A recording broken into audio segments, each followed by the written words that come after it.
the questions is, with this recent election, has brought such raw emotion that it's actually destroying relationships. How much value, or how do we give? How much weight do we give to that kind of discord in our relationship?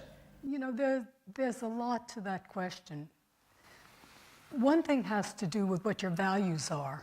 If you require that your partner has the same values that you have politically, you might not be a good match. If each of you are meeting each other's requirements in most ways, and maybe in all ways except this one, then this is something that you have enough of a foundation to work through.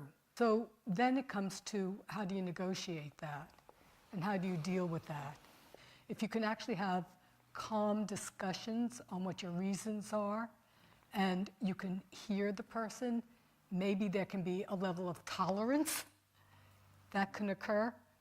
The other element is, give me that book.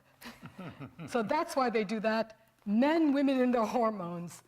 A lot of, although there were women who supported Trump, he manifested very high testosterone attributes in the campaign. And some may look upon that as good, others may not look upon that as good. Hillary, who is also, she's probably a high testosterone woman herself, but mostly she demonstrated a lot of feminine characteristics, especially the thing about bonding. Women are all about better together in general. Their estrogen, and particularly their oxytocin, makes them want to bond and bind. So there was also a male-female element to this election. If you read our book and you looked at it and you identified what was it that attracted your partner, male or female, to this candidate, and what about it, in terms of even biochemically yourself, made you gravitate toward the other partner. And that may also help in creating a level of tolerance. Interesting perspective. Do you have anything to add? No easy answer. Not a whole lot. I pretty much agree with what Judith said. I think it's a matter of what values you have and how much can you tolerate the disparity in the different values. And I have to say, I don't have a lot of tolerance. And that if our values were that much different, we'd be in serious trouble. Well, we have a certain requirement.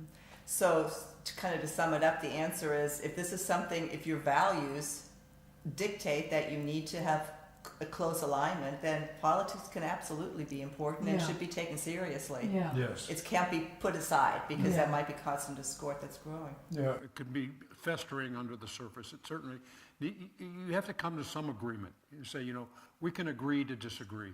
And there are some things in relationships that will never, ever get total agreement. And you can say, oh, it's that again, it's politics again. But everything else in your relationship works. So don't throw the baby out with the bathwater, that old thing. So figure out what it is and say, oh, it's that again. Well, let's just put it aside and get on with our life, and I really love you. That's terrific insight, though. Thank you so much again for another perspective on politics and relationships. Thank you.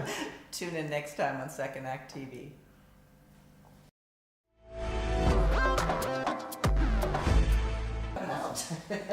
I thought that was great. That was great. Yeah, I'm going to edit that right. You pretty much nailed it in what I've been thinking, because it's, it comes down to, like, the last thing you said, everything's great except for this thing, so let's work it out. Well, that's good until there's no tolerance.